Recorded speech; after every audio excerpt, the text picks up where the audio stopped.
Muy buenas tardes, profesor. Nuestro grupo está integrado por Tapuyo Añapanina, Jordán Cortés Heidi, Grecia Licedeño Jordán, Mendoza Girón Roxana, Orejuela García Esbacín.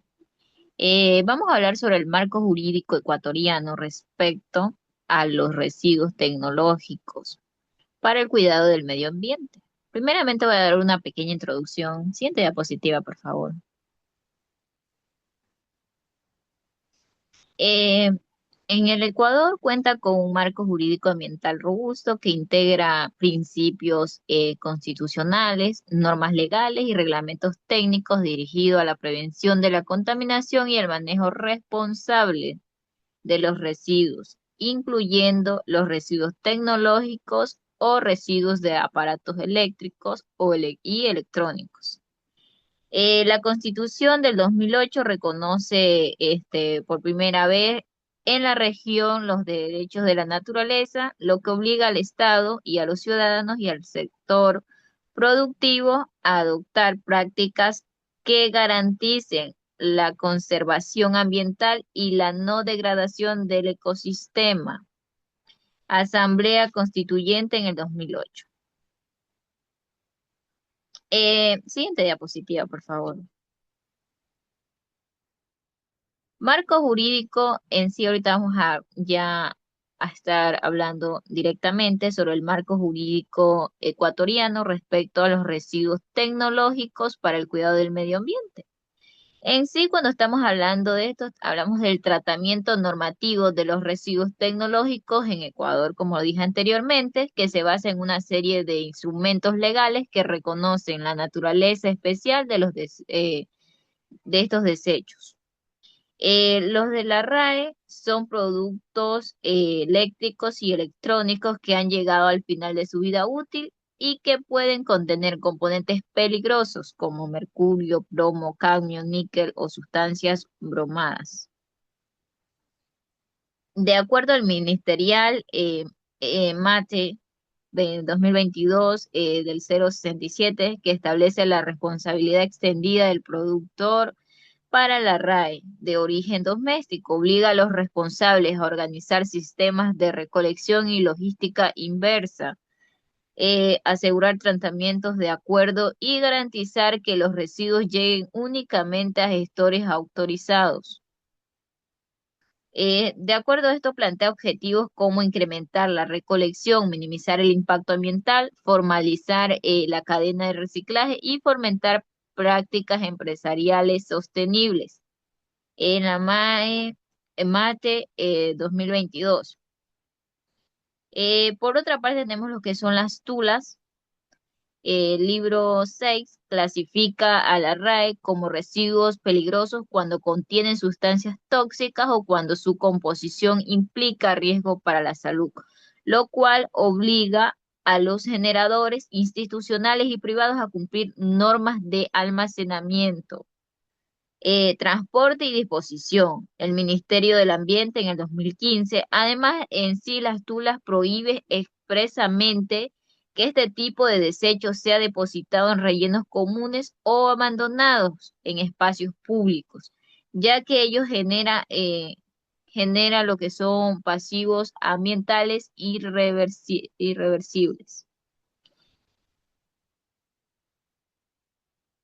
El marco jurídico ecuatoriano también impulsa programas de educación y ambiental y campañas de recolección para la ciudadanía. Eh, Esto se complementa con guías técnicas emitidas por el MATE que brindan procedimientos de separación, desarme seguro y etiquetado. Manejo previo a la entrega a gestores especializados. Esta es la MATE en 2024. Siguiente diapositiva, por favor. Leyes medioambientales aplicables, lo que son las tulas y las TULSMA. El texto unificado de la legislación secundaria de materia ambiental constituye el principal compendio técnico normativo del país, en sí el control ambiental.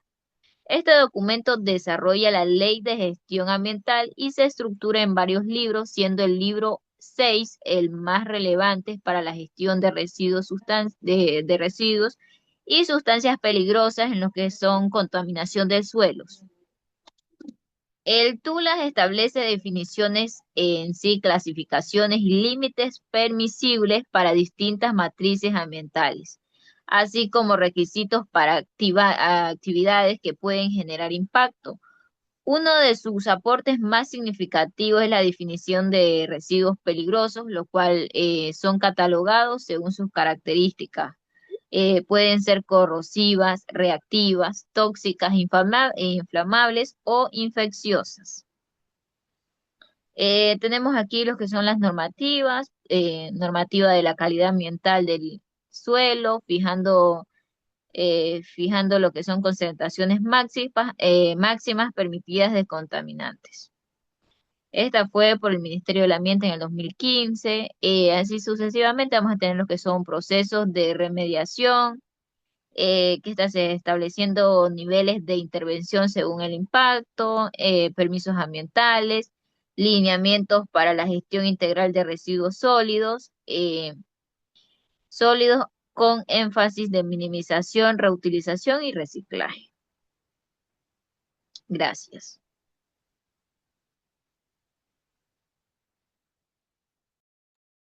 Bueno, a continuación, quien les habla, Heidi Jordán Cortés. Procesos de chatarrización de bienes públicos del Estado.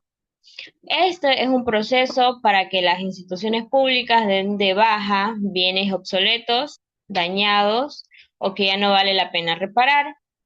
Eso nos sirve para evitar la acumulación de equipos en desuso o previene la contaminación por materiales peligrosos, baterías, refrigerantes, etc. Este proceso tiene varias fases. La primera, pues, es el diagnóstico técnico que justifica por qué el equipo ya no sirve. También tenemos lo que es el inventario. Aquí, pues, identificamos los componentes peligrosos, la aprobación administrativa para dar de baja ese equipo, el destino final, ya sea la venta como chatarra, desmontaje o entrega a gestores autorizados. Para electrónicos, pues deben entregarse obligatoriamente a gestores certificados y en su registro final la documentación que garantiza la trazabilidad del bien. La importancia de este proceso es que previene la contaminación, evita la acumulación de equipo, recupera materiales valiosos y fomenta la economía circular. Siguiente diapositiva, por favor.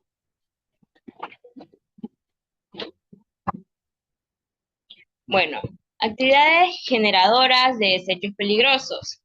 Diversas actividades como la industria, hospitales, telecomunicaciones, minería, agricultura y el sector tecnológico producen residuos que pueden ser tóxicos o contaminantes.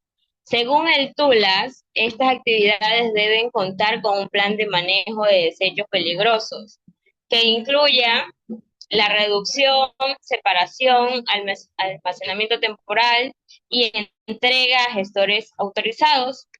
También están obligadas a clasificar sus residuos, usar hojas de seguridad, rotular contenedores y asegurar el transporte mediante un manifiesto ambiental que garantice el traslado seguro para su tratamiento final.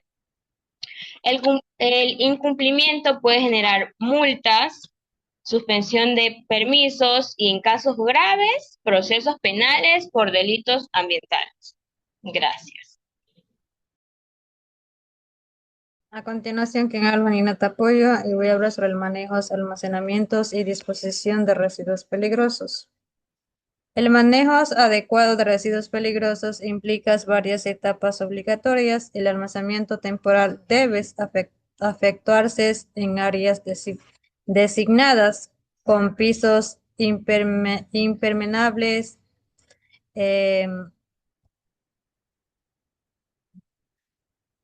techado, ventilación.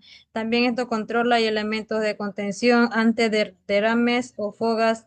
Estas instalaciones deben estar señalizadas y diseñadas para así evitar reacciones químicas entre materiales incompatibles. Ministerio del Ambiente. Para el transporte, el TULAS, también esto exige el uso de vehículos autorizados y personal capacitado, además de un uso obligatorio de manifiestos únicos de transporte de desechos peligrosos, que también esto garantiza trazabilidad una vez recogidos.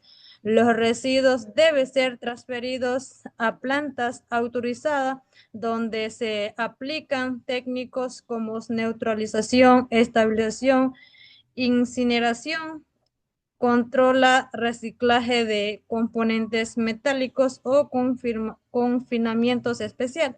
Esta disposición final solo puede ser realizada en infraestructuras autorizadas como relleno de seguridad, el abandonos, enterramientos clandestinos o quema. Este es estrictamente prohibido por la normativa debido a riesgo para el ambiente y la salud del Ministerio del Ambiente. Siguiente. Prohibición de descargas o infiltración de efluentes en suelos y subsuelos. La legislación ecuatoriana prohíbe categóricamente las descargas, infiltrando o inyección de fuentes en el suelo u subsuelo sin autorización expresa. Esta norma de la calidad ambiental de recursos solo define máximo de contaminantes y establece en cualquier vertidos que altere significativamente los parámetros físicos o químicos del suelo que constituyen infracción ambiental del registro. Esta prohibición busca proteger el acuíferos, prevenir la contaminación de fuentes de aguas y evitar que las sustancias peligrosas se acumulen en áreas agrícolas, urbanas u naturales. En este caso, en seccionales, es la normativa que podría autorizar infiltraciones controladas únicamente bajo estudios técnicos, monitoreos y supervisión ambiental, pero nunca para desechos peligrosos e industriales. Cuando se detectan vertidos ilegales, el responsable debe realizar la remediación completas y puede enfrentar multas, suspensión y actividades o procesos penales según la gravedad del daño. A continuación, mi compañero.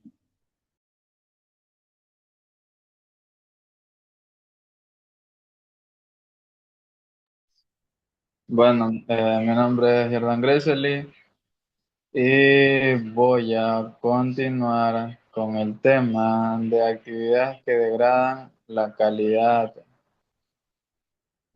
del suelo.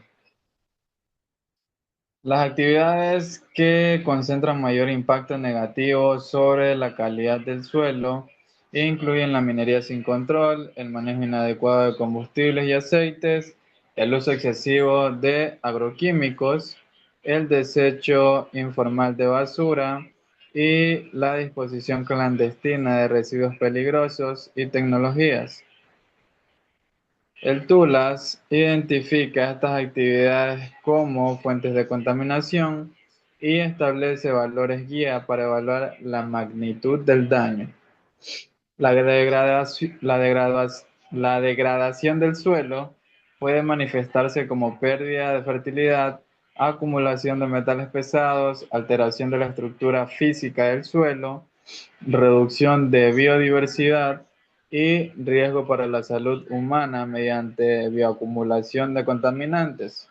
La normativa obliga a los actores productivos a implementar prácticas preventivas, monitoreo periódico y manejo responsable de sustancias peligrosas. Gracias.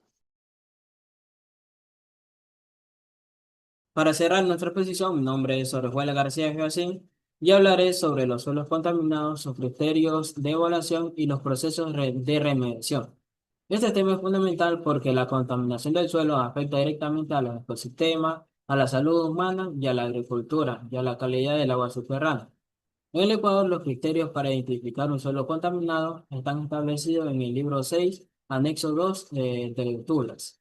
Este documento determina los niveles máximos permitidos de metales pesados, hidrocarburos y compuestos orgánicos volátiles.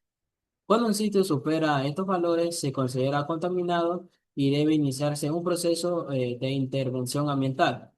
La evaluación de un suelo contaminado es un proceso técnico que inicia con la recopilación histórica del sitio, es decir, se investigan las actividades que se realizaron antes en ese lugar, como industrias, gasolineras o posibles derrames. Luego se realiza el muestreo del suelo y el agua subterránea, tomando muestras de distintas profundidades. Estas muestras pasan por análisis físicos químicos, donde se verifican los concentrados de contaminantes y se compara con lo establecido en las tuberas. Una vez analizados los datos, se hace evaluación de riesgos para determinar el impacto a la salud humana y los ecosistemas. Finalmente, con toda esa información se elabora un plan de remediación. Existen varias técnicas para remediar los suelos. La bioremediación, que utiliza microorganismos que degradan contaminantes, especialmente los hidrocarburos. Entre otros, se realizan excavaciones y reemplazo. También se puede utilizar el retiro del suelo contaminado y colocarse por uno limpio. Para compuestos volátiles se aplica la extracción de los vapores. También existen tratamientos físico-químicos como la neutralización u oxidación, útiles para contaminantes persistentes. Y cuando esto no es posible eliminar, se recurre a confinamiento seguro, encapsulando el suelo contaminado para evitar su dispersión. La norma ecuatoriana también establece que el responsable de la contaminación debe cubrir con todos los costos del proceso de remediación. Si el sitio está abandonado, el Estado debe intervenir y posteriormente recuperar los gastos mediante procesos administrativos y legales. En conclusión, la gestión de los suelos contaminados en el Ecuador se basa en criterios técnicos claros, una evaluación rigurosa y diversas tecnologías de remediación. Aplicando esto correctamente, estos procesos garantizan la protección del ambiente, la salud y el cumplimiento de la ley. Muchas gracias.